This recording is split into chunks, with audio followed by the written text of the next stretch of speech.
리차드 범브란트 목사님 이야기입니다. 아주 유명하신 분이시죠. 그는 루마니아가 공산 통치 아래 있을 때에 박해받던 지하교회 목사님이었습니다. 나라가 공산화된 후에 체포되어 재판도 없이 14년간이나 감옥에 갇혀 지내게 되었습니다. 그동안 온갖 고문과 박해를 받았는데 3년간은 빛이라고는 전혀 볼 수 없는 독방에서 지내며 믿음으로 그 소망을 잃지 않으려고 노력을 했습니다. 그러나 결국은 사형 선고를 받게 되지요. 목사님은 낙심이 되자 슬슬 원망이 올라오기 시작했습니다. 아니 하나님, 제가 바르게 살지는 못했지만은 하나님 뜻대로 살려고 무진 애를 썼는데 결국은 이게 이렇게 죽어야 되는 겁니까? 그런 마음에 원망들이 올라오는 거예요. 죽음의 시간이 다가올수록 불안과 두려움으로 피가 마른 듯 했습니다. 어느 날 밤이 깊어질 때에 목사님은 이제 얼마 남지 않은 시간을 생각하면서 조용히 하나님께 기도를 드리게 되었습니다. 그때 하나님의 음성이 마음속에 들려왔습니다. 사랑하는 종아, 성경에 걱정하지 마라, 두려워하지 마라, 염려하지 마라는 말이 몇 번이나 쓰였는지 넌 알고 있느냐? 번번한테 목사님은 깜짝 놀라 정신을 차리고는 가슴에 품고 있던 그 성경을 펼쳐서 살펴보게 되었습니다. 오랜 시간 성경을 다 훑어본 후에 이 두려워하지 말라는 이 말씀이 366번이 기록되어 있다는 것을 알게 되었습니다. 잠시 음성이 들려왔습니다. 성경에 걱정하지 마라, 두려워하지 마라, 염려하자라는 이 말씀이 366번이나 기록한 뜻을 알겠느냐? 1년 365일 하루도 걱정하지 말고 염려하지 말고 두려워하지도 말라고 기록해 놓았느니라. 범브라트 목사님은 이런 주의 음성을 들으면서 지금까지 바로 묻지 못했던, 믿음 없었던 것을 부끄러워하게 되었습니다. 그런데 궁금한 게 있었어요.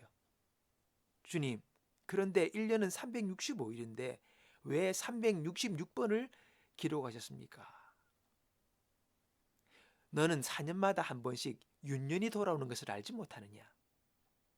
윤년이 있는 해는 2월이 29일까지 있어 그때는 366일이 되지 않느냐? 이 깨달음을 얻은 목사님은 마음의 기쁨과 감사가 넘쳐났습니다. 지금까지는 원망이 찬송으로 바뀌고 근심이 평안으로 바뀌었습니다. 그 두려움도 담대함으로 새롭게 되었습니다. 여러분, 믿음이 무엇입니까? 세상에서도 무언가 믿는 구석이 있으면 목에 힘을 주고 사람이 삼지 않습니까? 하나님의 사람이 낙심과 걱정 속에 산다는 것은 우리의 믿음이 올바른 믿음 가운데 서 있지 못한 것을 보여주는 것입니다. 걱정하지 말라는 이 말이 영어로 worry입니다. 이 말의 본래의 뜻은요, 목졸라 죽인다는 의미를 가진 고대 영어에서 비롯되었다고 합니다. 걱정은 사람의 숨통을 조여 죽게 만드는 소리 없는 살인자입니다. 이 염려라는 말은 우리의 마음을 갈기갈기 찢어놓는다는 말입니다. 분리라는 의미 아닙니까? 염려하고 있는 동안은요, 우리의 인격이 분열되고 마음이 흩어져서 어떻게 집중력을 발휘할 수가 없게 되는 것이죠. 사람은 무기력하게 되는 것입니다. 의학적 용어로는 우울해지고 어찌할 바를 모르게 되는 것이지요. 이 걱정이라는 것은 현대의학에서도 모든 만병의 근원이 되는 스트레스를 동반하게 되는 아주 사람들에게 해로운 것임을 이야기하고 있습니다. 웬델 필립스는 이 걱정스러운 일이라는 말을 이렇게 이야기합니다. 그것은 더 나아지기 위한 첫걸음일 뿐이고 걱정스러운 일은 걱정하라고 주어진 이것이 아니라 새로운 가능성을 기대하게 하는 기회라는 말이다. 그렇게 해석을 하고 있는 것입니다. 여러분, 내가 혹 실패했다 해도 하나님도 실패한 게 아닙니다.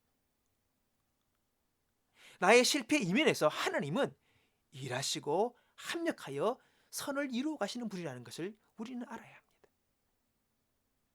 요즘 읽고 있는 성경의 요셉의 이야기, 야곱의 일을 보십시오.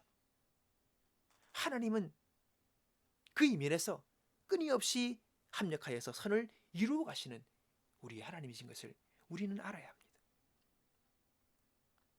오늘 본문의 말씀은 염려하지 말고 너의 구할 것, 필요한 것 하나님께 아뢰라, 그렇게 말씀하십니다. 여러분, 결국은 뭡니까?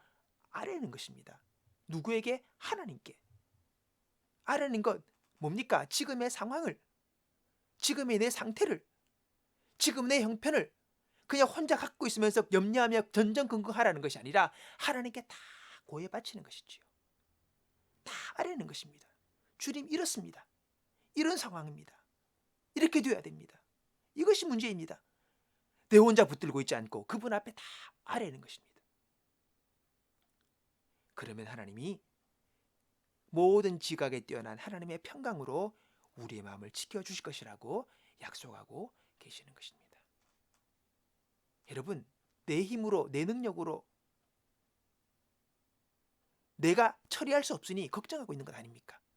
그러니 이것 가지고 와서 주님께 기도로 아뢰는 것, 그것이 바로 성도의 할 일인 것을 우리는 기억해야 합니다. 하나님은 나를 매일 366일을 매일매일 그분은 우리를 돌보신다고 말씀하십니다. 모든 염려를 주께 맡기라. 이는 그가 너희를 돌보심이라. 오늘 여러분, 이 믿음으로 주 앞에 나가 아뢰므로 염려에 붙들려 살지 아니하고 이 임려스러운 상황과 일들을 새로운 가능성과 새로운 주님의 역사의 기회로 삼을 수 있는 저와 여러분 되시기를 주님의 이름으로 축원합니다.